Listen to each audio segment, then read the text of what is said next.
Nous connaissons tous une personne de notre entourage qui prend ses jambes à son cou à la simple vue d'une aiguille. Mais au-delà de l'aspect comique, cela peut constituer une réelle phobie pour certaines personnes.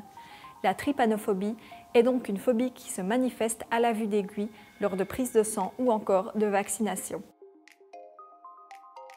Les personnes atteintes ressentent une grande peur et une certaine angoisse et augmentent leur pression artérielle à la vue de l'aiguille.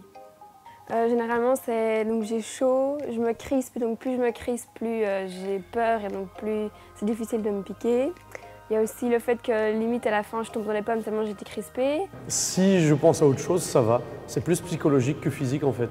Mais à un moment, ça en devient tellement psychologique que ça devient physique quoi. Sur le coup, non, je ne stresse pas, je vais chez le médecin comme d'habitude et c'est vraiment au moment donné où je vois la piqûre et qu'elle va me la faire, que là je commence à avoir chaud. J'ai déjà fait des malaises aussi en vacances où on avait dû intervenir parce que je m'étais blessée. Et là j'ai vraiment fait un malaise, je vois des points noirs, j'ai chaud, c'est vraiment pas agréable pour moi. Lorsque la fréquence cardiaque s'accélère et que la tension artérielle augmente, l'organisme tente alors de compenser. Ce phénomène est appelé réflexe vasovagal. Il est parfois si intense que la personne perd connaissance et s'évanouit. C'est handicapant, j'ai déjà eu des chutes de tension et des malaises. Après bon, c'est devenir tout blanc, avoir la tête qui tourne, tomber dans les pommes et se réveiller avec les jambes en l'air et des gens autour de toi.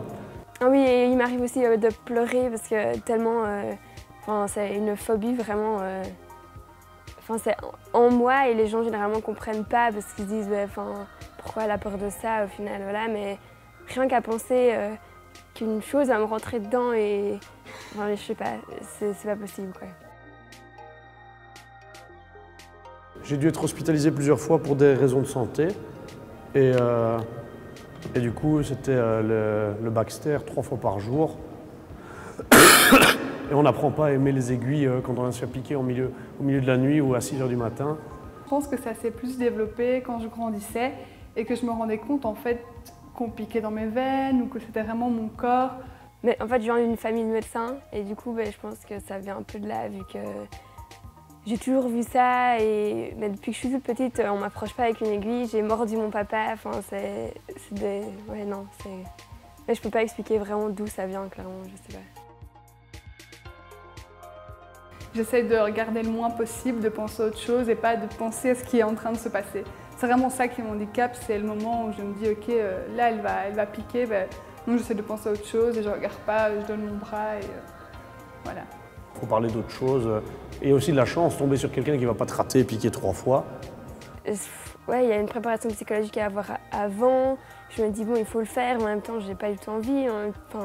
C'est vraiment entre deux, ok, t'es malade et donc tu dois le faire, mais ouais, c'est un peu compliqué. Mais après, il faut le faire, donc je me dis il faut passer au-dessus, il n'y a pas le choix, c'est comme ça.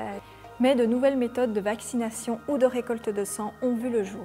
Plusieurs startups ont effectivement lancé des appareils qui n'utilisent plus d'aiguilles. Le 7 Sense, un petit boîtier pour les prises de sang, vient tout juste de passer les tests sanitaires en Europe. Il peut donc être commercialisé dans nos pays.